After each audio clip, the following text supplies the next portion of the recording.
All right, this help video will pick up with question 13 of the following. Which element has the highest affinity? Highest affinity means the one that could be made most stable by the addition of an electron.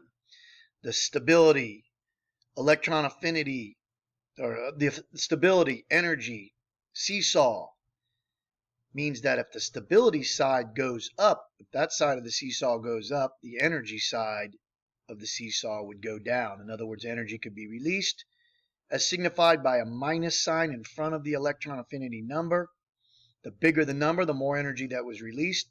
The more energy that was released, the greater was the improvements to stability. So let's take a look at who these elements are. Find them on the periodic table. There's one right above here. So there's sodium. Sodium's in the S1 column. The S1 column would benefit a little bit by the addition of an electron. So that one we wouldn't rule out as a possible answer. They could have a high affinity, or an affinity, maybe not a high affinity. Why? A fully filled S does give some stability. Not much, just some.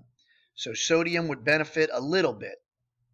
What about magnesium? Magnesium, as we can see, is right here. It's in the S2 column. Oh, no.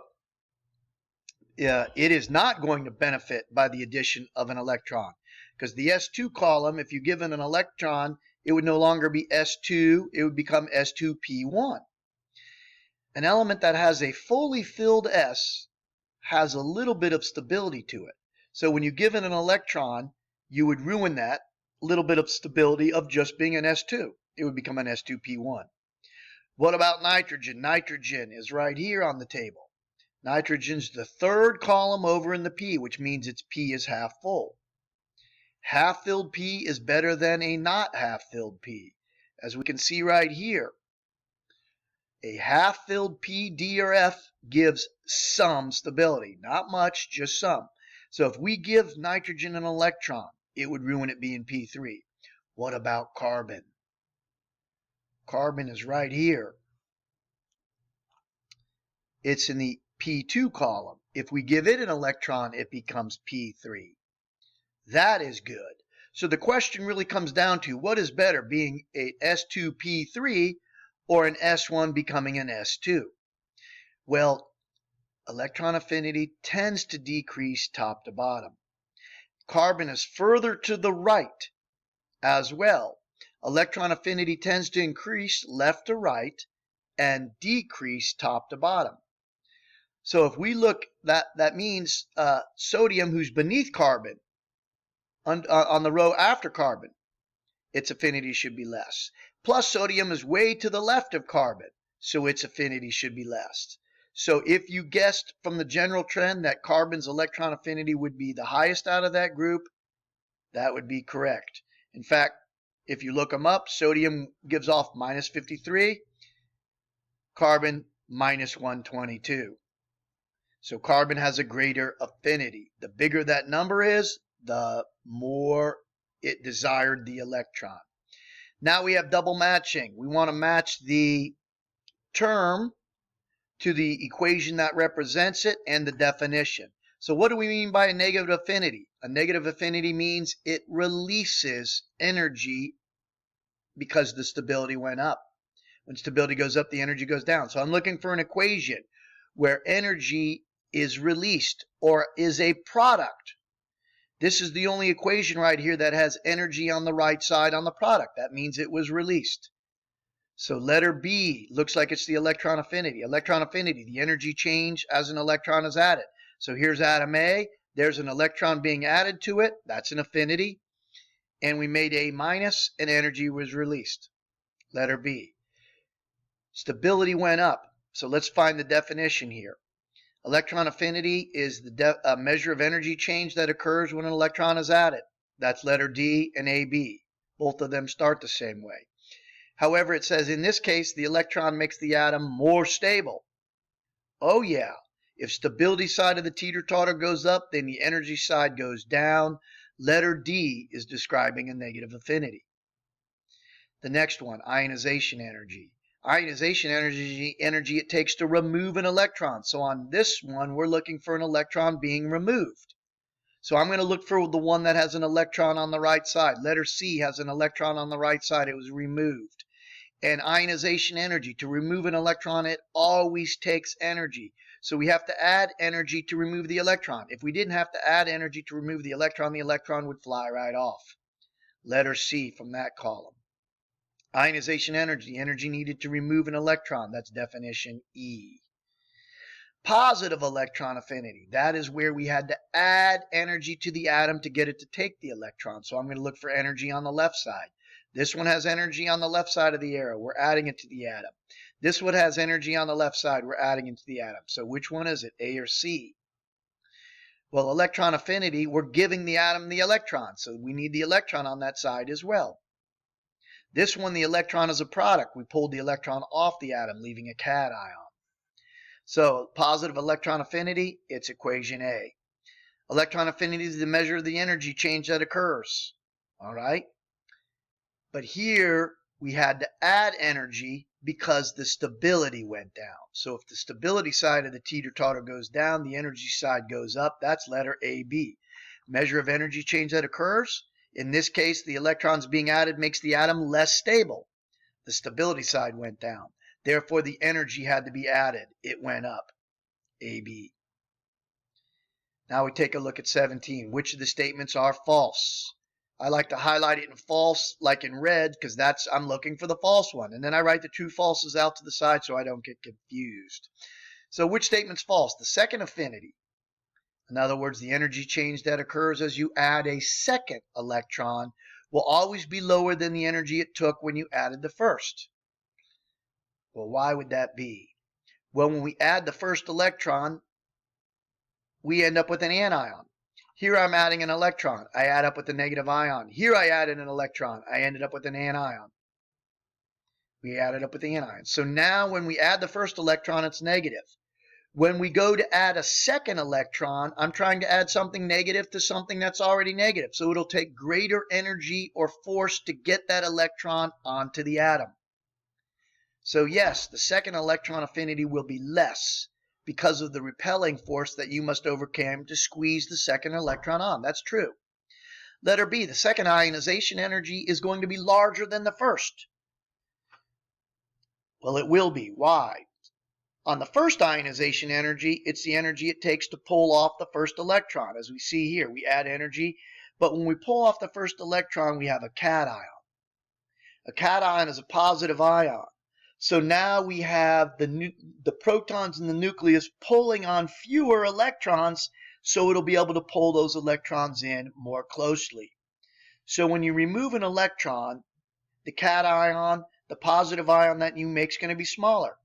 So to pull a second electron off, it's now smaller. The electrons are close to the nucleus. It will take more energy. Letter B is true. Letter C, the radius of an atom will increase after you add an electron to it. Absolutely. Anions have a larger radii than the neutral atom. Why? As you start adding electrons to an atom, those electrons will be repelled by other electrons that are there. The negative is going to repel each other, taking more space up, making the atom bigger. Radius would increase. Anions are bigger than the neutral atom. Cations or positive ions are smaller than the neutral atom. Letter C is true. Now I'm hoping letter D is going to be false. Metallic character increases horizontally left to right. In other words, the elements on the right are more metallic than the elements on the left. No. They're less metallic. Take a look at a periodic table. Over here are the nonmetals. Over on this side are the metals. Aluminum's a metal. Magnesium's a metal. Sodium's a metal. Argon is a noble gas. Chlorine is a gas. Sulfur is not a metal. Phosphorus is not a metal. Silicon is a metalloid. Part metal, part non-metal. Also called semi-metal. The metals are on the left side. The nonmetals are on the right side. So the metallic character decreases left to right, not increases. And then it says they decrease vertically top to bottom. No, the metallic character increases top to bottom. You're like, what? Here, take a look at this. Here's group 14, Roman 4. Carbon is a nonmetal. Silicon is a semimetal. Germanium, semimetal. Tin is a metal. Lead is a metal. We go from nonmetals to metals. Look at this. Boron, nonmetal. Aluminum, metal. These are all metals. These are all metals underneath here. So we get more metallic-like as we go down. This question says less. It decreases. Nope, it increases. What about our final question? 18. We're looking at this graph right here. And they want to know which one is false. So I like to highlight that. It's false, just so I know I'm looking for the false. I'll often write the answers in true in a different color. Arsenic has a lower affinity than germanium. There's arsenic right there. There's germanium right there. Yes, arsenic does have a lower electron affinity. It has a lower column there. It's a smaller size. But why? Because arsenic is half filled. Let's see. Arsenic, P1, P2, P3. Yep, arsenic is half filled. So if we give an electron to arsenic, it will ruin it being half filled. If we give one to germanium, it'll go from P2, it's the second column, to being P3, which is half filled. So we'll improve germanium more than arsenic. Lead has a lower affinity than tin. Let's make sure. There's lead way down there. There's tin. Yep. The electron affinity tends to decrease top to bottom, except from the second period to the third period. Why? Because the second period is a little too small, too compact. So lead does have a lower one than tin. Is it because lead is bigger? Absolutely. And it has a greater shielding effect. When you're a big atom, your ability to attract and hold an electron is less, so your affinity is less. Letter C, group 2, the alkaline earth metals have a lower affinity than the alkali metals. Do they? Yep. Here's group 2. Here's group 1. Family Roman 1, family Roman 2. These guys are S2. These guys are S1. We know already that S2 gives it some stability. So they're not going to want another electron because we will ruin them being S2. We'll make them go from S2 to P1. Or in this case, these guys would go from S2 to D1. S2 is better. These guys are S1. If we give them one, they become S2, which is better. So we know by that column there. Let's see what it says. The alkaline earth metals have a lower affinity. They do. Is it because they are smaller? No. Is it because they are smaller, but that's not why? Do they have a less shielding effect? No, they have the same shielding effect as the one and the counterparts next to them. Do they have a higher nuclear charge? They do. But the real reason is because they are already S2. If you give them one, you ruin them being S2.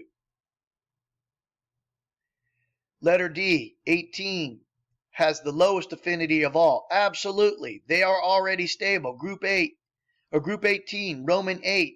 That Roman 8 means they already have a stable outer octet. We would mess their stability up. Look at this thing. They are the lowest of all because they're already stable. Group 17 has the highest affinity of all. Absolutely. Look how big those columns are. Why does the halogens have the highest affinity of all? Group 17, Roman 7. Because if they get one, they become Roman 8. They satisfy the octet rule. That is true. That ends our help videos over practice set 2 on 5-8. If you have any additional questions, don't hesitate to email me, contact me. We can give additional help as needed. Thank you for watching.